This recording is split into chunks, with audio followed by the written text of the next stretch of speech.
I don't know if you're feeling it also, but war really puts a damper on everything. I mean, you don't have to be in a war zone to feel it. You just have to be exposed to a war somewhere, and it puts a damper on the vibe. And as an artist, it's hard to break through that. But connecting with your art is the most important thing for an artist or a designer. Even though you don't feel like doing it, you gotta do it. Or at least try.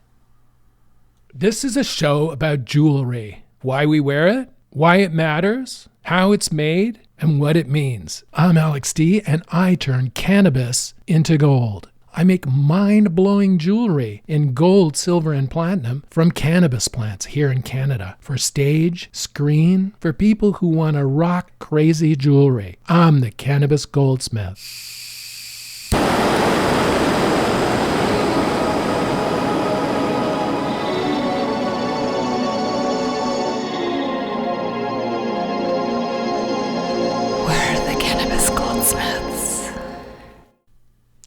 So I had my second eye operation yesterday, and I'm done, hopefully, with eye operations now for a while. I just have to wait till this eye kind of heals a bit so I can see through it, and then hopefully I'll be back at the bench doing work.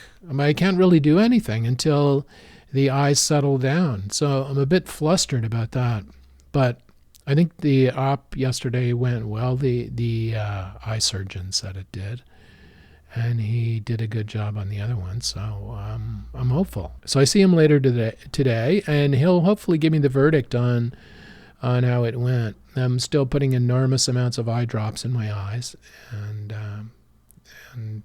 we'll see. And maybe hopefully by next week, I'll be at the bench to get cracking. Because Christmas is coming, and I've had this surgery at the worst possible time for the Christmas season for selling products. But whatever, I mean, it's the most important thing to get this out of the way, so that's what I've done. But today's show's about, I wanted to do a show on the jewelry of war, and I probably will do a show on that. I actually recorded an entire episode, but I deleted it, and I'll start over. But today I just want to dump basically today. I want to dump about this whole war thing. I'm wondering, I know artists all around the world that aren't in the war zone are feeling the war because we're sensitive. Artists and designers, we're sensitive to that kind of stuff. We pick it up. Now, some of us, I think, are motivated to do work by it, but I'm not one of those people. I'm one of the people that when I hear about these horror stories, I just don't want to do anything. I just want to doom scroll and find out if there's been some improvement in the horror or if it's gotten worse or whatever. But this does nothing for art. It does nothing for producing products. So I don't watch television. I had a friend who said, years ago, he said he didn't watch television, and I couldn't really imagine doing that. He didn't even have a television at one point, and I couldn't even imagine doing that because I used to watch a lot of television. But eventually I got sick of the television advertising.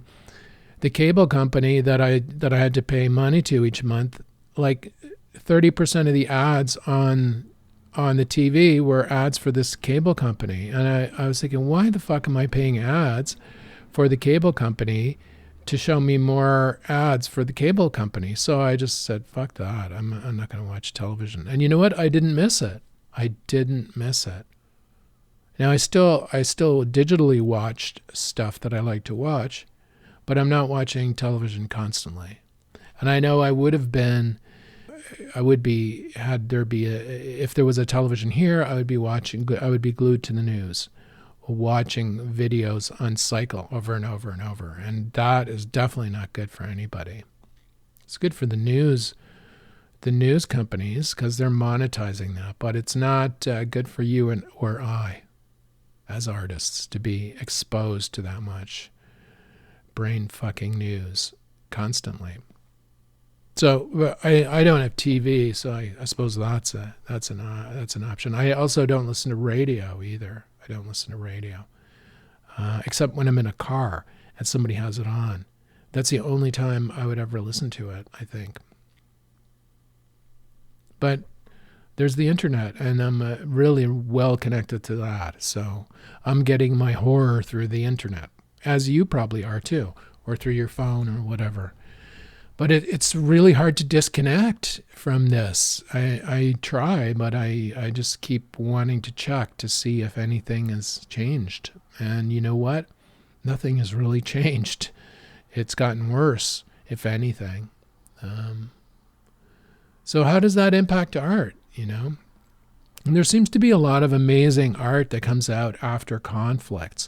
But I mean, during conflicts and other parts, people who are not in the conflict, who feel the vibe of the conflict, how does that impact their art? I've been trying to do some research on that. I haven't found all that much on it. I mean, the thing is about our internet is a lot of stuff's being lost on the internet. Old information that might have value is not being, if it hasn't been digitized or kept, it's gone. It's missing now from most people's searches. They can't find it anymore. You need books, right? I mean, there are artists who convert the horror of war into paintings, like war artists who go into battle painting paintings, just like war photographers would be doing, going in there to capture that. They're capturing the vibe of it for history, like the war painters do or did. I'm not sure if there's war painters happening now, but there were, and their art has captured the horror of it all for forever to see, in case we forget, which we have, obviously, and we're now fighting again. Everybody. It's really hard to produce art with this kind of shit going on. It's tough. A lot of times I advise people, I'm good at giving advice. A lot of times I advise people who are going through like a horrible traumatic experience to get outside. Just to get outside even for a few minutes and touch the ground, stand on the grass, as they say, right? But it's more than that. Go out and observe and watch things. And this is what I've been doing.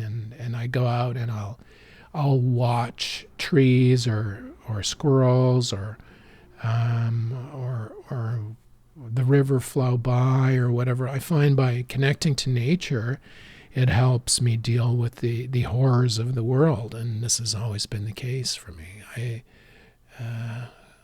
It's something, I guess, I don't know, maybe my parents gave me. We used to go for a walk every Sunday in the woods somewhere near the house where we lived, in wherever we lived, really. But when I grew up in Montreal, in the Montreal area, as a young kid, the parents would pack me and mom and dad would get in the station wagon and go out to some wilderness area and walk around for a whole afternoon. I fucking hated it usually. I really did. I didn't want to. I would rather be playing with my friends or building models or something or whatever I was doing back then as a kid. But my mom insisted. She insisted that we get out into the woods and just walk around. And she said later that this was her way to connect with God, was through the wilderness.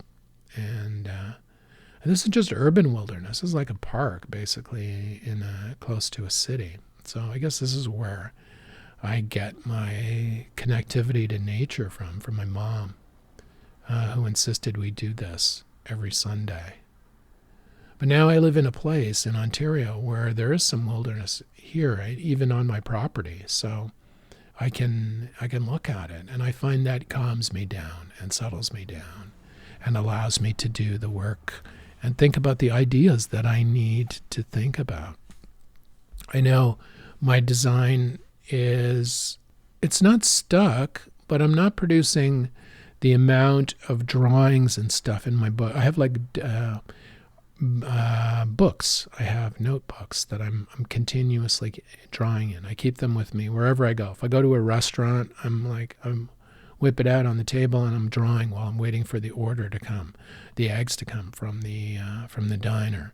I'm drawing out design ideas. And once the war started here in the Middle East, I'm like, the amount of drawings coming out of me are fewer, but they're slightly different. I'm designing some slightly different products, I think, for next year, and that's coming out of this angst, I guess, maybe from the war. Now, the angst is not going into the products; it's themselves. The angst is my angst is being settled by making and designing the products. And I think painters will do this too, or writers, or anybody who's an artist will start, hopefully, will start processing what's happening into the art. And it might not be like a horrible piece of art to look at. It might be an absolutely beautiful piece of art, which is the opposite, the antidote to what's going on. So that's what I'm saying. Artists digging into this. The danger is not digging into it. The danger is getting so depressed by it all that you just don't do anything. So I don't want to go there. And so wherever I go, I have a notebook with me and a pen, and I'm drawing ideas out. And a lot of the ideas that I draw out are not going to work. But, sometimes these ideas, I get other ideas from the ideas that I've drawn and synthesize them and combine them with other things, and products come out of that. I've got a couple of amazing products, I think, for next year that I've drawn out and in my notebooks, and also materials ideas. I'm starting to get different kinds of ideas as I sit and look at the nature and squirrels running around bearing nuts or digging nuts or whatever the hell. I don't know whether they're actually bearing the nuts or digging them out. I think maybe a little of both. I have one squirrel here. I think he's living in the woodshed now, and he is totally set for the winter. I'm pretty sure he's got that entire woodshed filled with acorns for the winter. And I've been watching him work. He's like relentless. He's nonstop. Like he doesn't realize that anything's going on in the world. He's focused. He's getting ready for the winter. So for me, I'm looking at that squirrel and I'm thinking, you know what? I got to do that. I got to get the firewood all sorted. I got to get the snow blower. I'm going to just start it up just to see if it's working okay. Make sure, get the snow shovels ready, because I think winter is coming. Winter is coming. So this is the kind of stuff I'm thinking about as I'm sitting out in the backyard, looking at the trees, the leaves falling off them.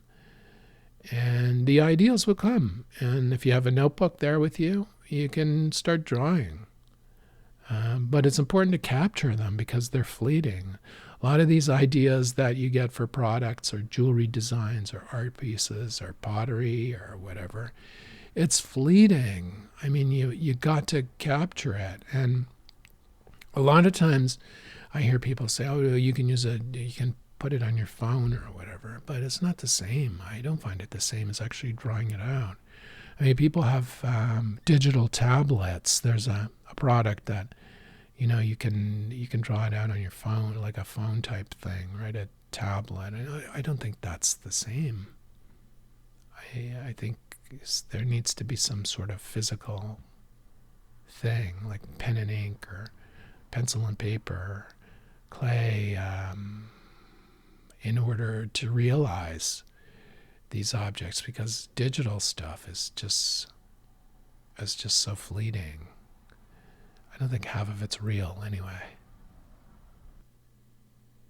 I often say concretize, make stuff real, you know. By drawing it out on a pad, you're making it real. I have a sense that in the future, 100 years from now, nobody's going to even know how to connect to all the data we've left online on platforms like on Facebook, all the posts we've made to Facebook or Instagram or whatever, all that. If those platforms are even around in 20 years from now, if they're even around, I'd be surprised. All the content on them will be gone. I suspect it's not permanent. It's digital. It's changing. It's being modified all the time by the AIs and stuff as more and more new content goes online, especially AI generated content that's created from pieces of actual real human-made content. But what's going to happen? I mean, I have discs here, drives from the early 90s that I can't read because nobody can read the software anymore. So that's just the 90s, right? Imagine 50 years from now, will anybody be able to access all those fabulous Instagram reels that you've uploaded? Will anyone ever see them? I think people have to think further ahead with this kind of stuff. Permanence is something to think about. Real things, objects. I think I don't know. Just drawing. I'm really scattered in this podcast, and you can tell because I'm like, I'm operating with one eye like a pirate, and I'm kind of just flummoxed and frustrated by all the humans trying to kill each other off. It's like crazy. We're nuts. We'll be the death of us all, I think, humans. But in the meantime, I'm going to do my best to put stuff down on paper and to make products and to create designs for next year. I'm going to focus, I've decided, from sitting out in the back here. It's getting pretty cold to do that now, and there's snow on the ground even now. And in the winter, it's going to be a lot harder to do. But I'm going to go out too in the winter and see what I can see. See the critters and what I can see out there. See how they're coping with everything. Because it is grounding. You might not find it so, but try. Get out there and look at stuff. Observe nature, and it'll settle you down, I think. Send me an email too if you've got other ways. It was amazing, an amazing year for cannabis this year in this area for growing it. It was just like crazy. Those three plants were huge. They were huge. I still have to dig the roots out before the ground freezes over, so I'm going to do that in the next couple of days. It's supposed to be getting cold here, so I'm going to get the roots out and look at them, and hopefully we'll be able to get some good jewelry pieces out of the roots. But I did, over the course of the growth of these plants from seed to 16-foot tall monsters, I was capturing various pieces of them to make into precious metal jewelry pieces. It's going to be just crazy. I've got a lot of material now to work with. I'm going to start designing pieces from all those casts from those three plants. Some of the leaves are just incredible, I think. And we'll see if they'll translate nicely into jewelry, because that's always with our products, since everything is unique and individually made. And like these are derived from the plant itself and then cast in precious metals and turned into amazing rings. And we're going to do some interesting things for next year. So I've got some great ideas I'm working on for next year. I'm going to target some of the tech bros with jewelry pieces at the tech conferences next year. Man brooches. We got to get some man brooches on those people. That's what I'm thinking. So I'm going to do some crazy designs for that. Jewelry doesn't have to be boring, and it doesn't just have to be rings. It can be other objects. We've got some objects coming next year that are going to be so amazing. For DJs in particular, I've got a product I've been working on for a long time now, and hopefully it'll be ready to go next year. I'll tell you more about that around the Christmas time. But other pieces we're working on, the root torques, bracelets made out of cannabis roots will be coming once I dig those roots out, and we'll capture some of those in gold and silver. That's just going to be amazing. But yeah, what do you do to deal with your world grief, your world trauma? How do you deal with it as an artist, as a jewelry designer, as a painter, as a sculptor? How do you deal with that? What do you do to ground out some of that energy or convert it into products? Any tips would help. I mean, you've heard mine. You've heard mine. It's like get into nature, even for a few moments. I know during the pandemic, the depths of the pandemic, I was in Toronto and I had a little backyard. It was a tiny little backyard. I had a couple of squirrels there, raccoon. I had birds like sparrows. They were like gangsters. They would completely wipe out any kind of food you'd put out for anybody. They would come and they would take it. And they'd come in. They were gangsters. It was like flash mobs, right? They'd come in. So, watching even the smallest bit of nature, even if you're in the city, if you're in a downtown urban center, there's got to be something where you can go out and look at a bit of nature and observe it. No, don't just put your feet on the grass if there's grass where you are. Watch it, observe it. It's not only a balm to the horrors of the world. I think it actually produces ideas and promotes ideas for artists and allows ideas to generate from within. It's like when you go into the shower and you have these great ideas. Some people think they get their best ideas in the shower. I would say most of us will get ideas from being out in nature and just watching. In the winter here, it might be a bit more challenging, but I'm going to do it anyway. Anyway, I don't really have that much to say during this episode, as you could probably tell. But I do want to hear from you. So if you have ideas on how to deal with the stress, if you're an artist, how to convert that into art, send me an email. It's tough. I know it's hard, but we need to convert this. We need to deal with this stuff so that we could produce our art and produce better art and produce better design. I think people say that war produces a lot of technological progress because, all the technological progress has happened because of war or sex, either one of those two things. It's probably true. But art makes progress too during these times, I think. Not only with new materials that we can use, but just artists producing work in order to deal with the human nightmare that we inflict on ourselves over and over again. Us artists process that, I think, and I think by doing that, it helps society recover or cope with it. I don't know. Maybe I'm wrong about all that, but I don't think about any of that when I design products. I just design products that I think will look amazing and fabulous. And I put my heart and soul into them. And I take them from plants, from cannabis plants, and convert them into precious metals, into pieces that people can wear and rock.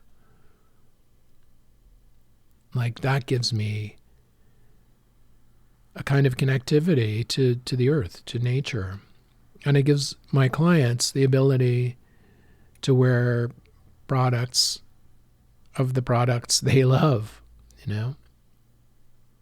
So that's what I'm doing in my little way to deal with with the shit that's going on in the world, you know? We're more sensitive, us artists, than other people, I think. And we need to be doing our art in order to cope with what's going on in the world. And so that's what I'm doing. One-eyed for now, but I've got some products coming that I think will blow your mind next year. Oh, wow. They're like crazy. And now with the new eyes, look out. Look out. How long will all this last? Who the hell knows? It always seems to be going on, doesn't it? So I think we should really tuck in. That's it. I'm going to tuck in. This podcast is inspiration for me. I'm tucking in to my art and to my design. And I'm going to produce the best products that we can absolutely make based on the cannabis plant for our clients around the world. So produce your design. Draw out your ideas. Make your work. Do your stuff. Dig in, tuck in. Make something concrete out of your design idea. Make a prototype. Write a poem.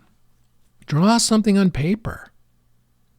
Make it real. Make something real and concrete. And I promise you, it's going to take away some of the stress, and you might be creating the most amazing art you've ever made. The Cannabis Goldsmith is produced by Tribe Communications, Inc. in the Thousand Islands area of Ontario, Canada. You can see what we do at tribe.ca. Send us an email, alexd@cannabisgoldsmith.com. Thanks for listening, and we'll see you next week on the Cannabis Goldsmith.